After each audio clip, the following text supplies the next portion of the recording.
So today we're going to dive into what is, truly one of the most profound books ever written, psychiatrist Viktor Frankl's Man's Search for Meaning. And this is so much more than just a historical account, right? It's really a journey, a deep dive into the human mind when it's pushed to the absolute breaking point. And Frankl knew this firsthand because he lived it.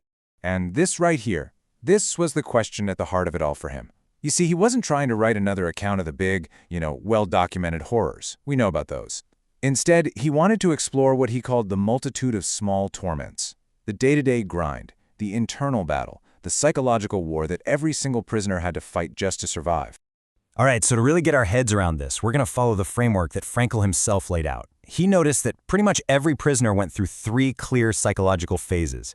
We've got the question of survival, then phase 1, shock, phase 2, apathy, phase 3, liberation, and finally, what he called the last human freedom.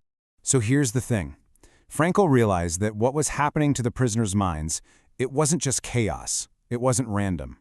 Because he was in this unique and frankly horrifying position of being both a prisoner and a trained psychiatrist, he could see a pattern. He saw it all unfold along this predictable, terrifying, but in the end incredibly revealing path.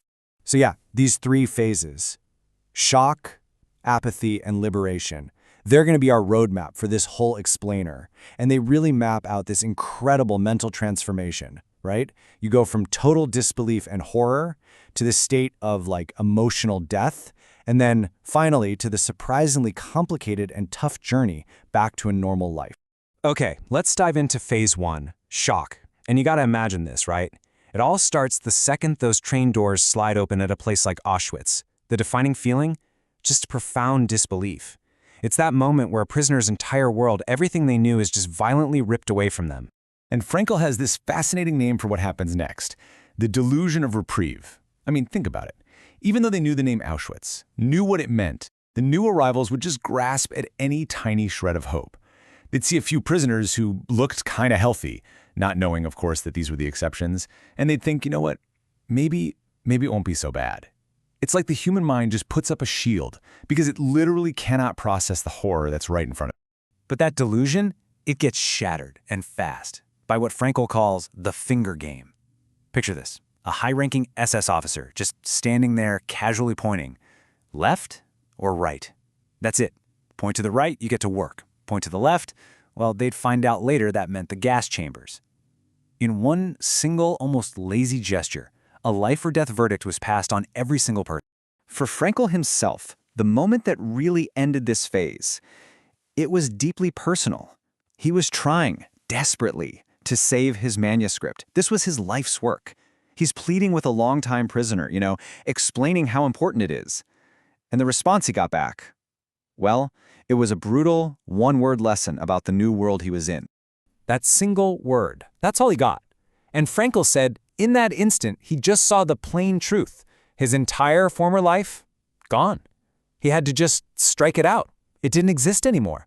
And that was the climax, the final point of that first phase of his psychological reaction. So once that shock wears off, what's left? From the rubble of that old life, the prisoner moves into phase 2, a really deep, profound apathy.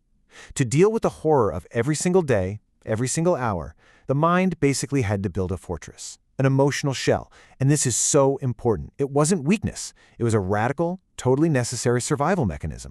Yeah, Frankl saw this apathy as essential armor, not some kind of moral failing.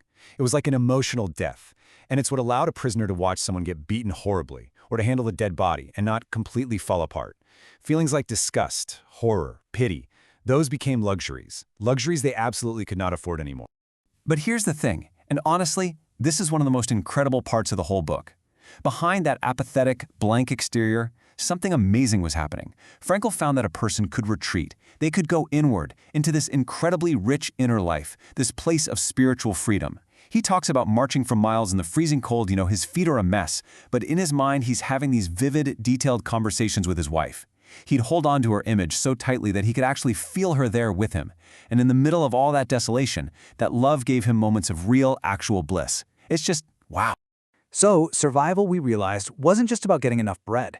It was so much more. Frankl saw that prisoners had this whole toolbox of internal strategies to keep going. They had this dark, gallows sense of humor, making jokes about what they'd eat when they got out. They could be moved to tears just by seeing a beautiful sunset. They'd find a corner to say a silent prayer. And these things that sound so small, they were anything but. They were the anchors, the things that kept them human when the world was trying to take that away. And that brings us to the final phase, liberation. I mean, this is it, right? The moment they had dreamed about, prayed for years. But the reality of it, psychologically, it turned out to be so much more complicated and frankly, so much harder than anyone could have ever guessed. So, was it that explosion of pure joy that we all imagine? You know, the crying, the cheering, the celebration. Well, what Frankl experienced and saw, it tells a totally different and honestly a much more surprising story. Surprisingly, no. The first feeling wasn't joy. It was what he called depersonalization. Everything just felt unreal, like a dream they couldn't wake up from. They had wanted freedom for so long, so intensely, that when it finally came, their minds couldn't even process it. There's this incredible story Frankl tells of one prisoner asking another, "Tell me, were you pleased today?" And the other guy just whispers back, almost ashamed, truthfully, "No." They literally had to relearn how to feel happy. And as they started to re-enter the world, two huge dangers were waiting for them.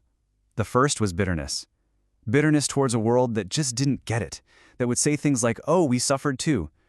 And the second was a disillusionment that was just on another level. This was the pain of finally getting home, only to find out that the very person whose memory kept you alive all that time, wasn't there anymore.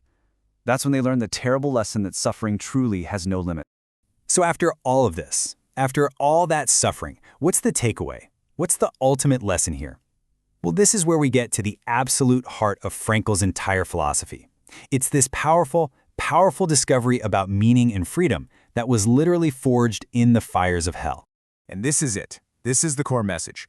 Frankl saw it with his own eyes. He saw men walking through the barracks, comforting others, literally giving away their last little piece of bread. And those men, they were the living proof. The proof that you can take everything from a person, their home, their job, their family, even their dignity. But there is one thing you can never take away. The last of the human freedoms, the freedom to choose your attitude, the freedom to decide who you are going to be in the face of it all.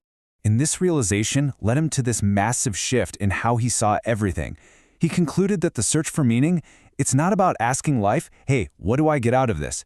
It's about flipping that question completely around. It's about realizing that life is asking something of you. And your answer, he says, isn't found in just thinking about it. It's found in action, in doing the right thing, in taking responsibility for whatever task life has put in front of you. Frankl loved to quote the philosopher Nietzsche, and this one line pretty much became the motto for his entire life's work. It's simple, but it's so powerful. If you have a why to live for, a goal, a person you love, a mission to finish, that why will give you the strength to bear almost any how. So at the end of the day, Frankl's message is one of defiant hope. He's arguing that life has meaning, no matter what, under any circumstances, even the absolute worst. In his experience, really, it forces us to look in the mirror and ask ourselves the very same question that he and the other prisoners had to answer every single second just to stay alive. What is your why?